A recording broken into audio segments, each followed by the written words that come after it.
So, what's your name? How old are you? And where are you from? My name's Cathy Harlan. I'm 77 and I'm from Cedar Rapids, Iowa. And how did you become an Elvis fan? I became an Elvis fan because I was working at the William Morris Agency and a friend said, "You want to go see the Elvis movie? That's the way it is." And I wasn't sure I wanted to, but I did. And then right after that, we went to Vegas because he was gorgeous. Yeah.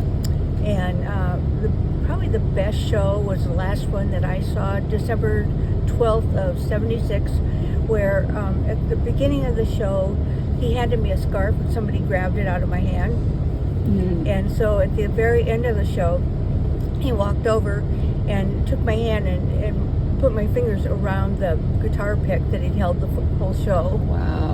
So, but I never got a kiss, but I got lots of scarves. Yeah, that's pretty nice. How many scarves did you get? I think there's 7 or 8, something like that. Wow. Yeah. So how many times have you seen Elvis live? Close to 100. Close to 100. Oh Yeah. my gosh. So you started seeing him in what year? 69, I think, or 69. beginning of That 70. That is peak Elvis time too. Yeah. So it's so funny that you say we went to go see the Elvis movie, because new fans say we saw the Elvis movie and we're thinking 2022, and you're saying that's the way it is. So you worked with the William Morris Agency, so you had some interaction with the Colonel. So you told me a funny Colonel story about him coming into the office. Can you tell that story? Yeah, we were dealing with them. It was Elvis's talent agency, and the Colonel came into my boss's office, and with his cane, my boss was shuffling papers, and he took his cane, hit it on his desk very hard, and said, "When I'm here, you pay attention to me." I love that. That just sounds so like it. I know. So this is your first time visiting Memphis. Yes.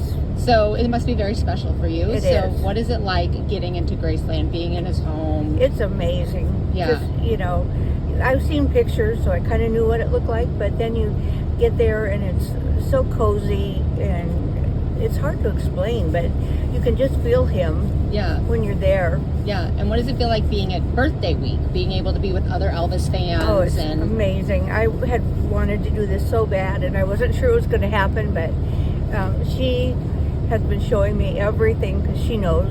So, okay. Yeah. It feels like he could walk in the door at any time. Oh yeah. You just feel his spirit. It does. Yeah. So you've spent a good portion of your life being an Elvis fan. So how has that changed over time? Well, I'm still a big Elvis fan. Like she said, other things come up, but then you always go back to Elvis. Yeah. And after he died, there were how many of us? 22 of us. 22 of us went and sent a heart-shaped flower they were white flowers with a red rose broken heart. Mm-hmm. We sent those for 2 years. Oh, wow. On the 16th of every month. Yeah. They were from all across the country. Yeah, that's beautiful. And in 2 years we gave it up, but we had them set them at his feet because that's where we were, always at his feet. Oh, I love that. So how would your life be different if you were not an Elvis fan? I'd be a lot richer. Ain't that the truth? Ain't that the truth? And what do you think is the most important thing that non-Elvis fans should know about Elvis? Just that he was such a giving, generous man, and he loved his fans. And I mean, when he was on stage, you just felt like he was singing right to you. It was amazing. Yeah, perfect. Well, thank you so much for talking to me. Thank you.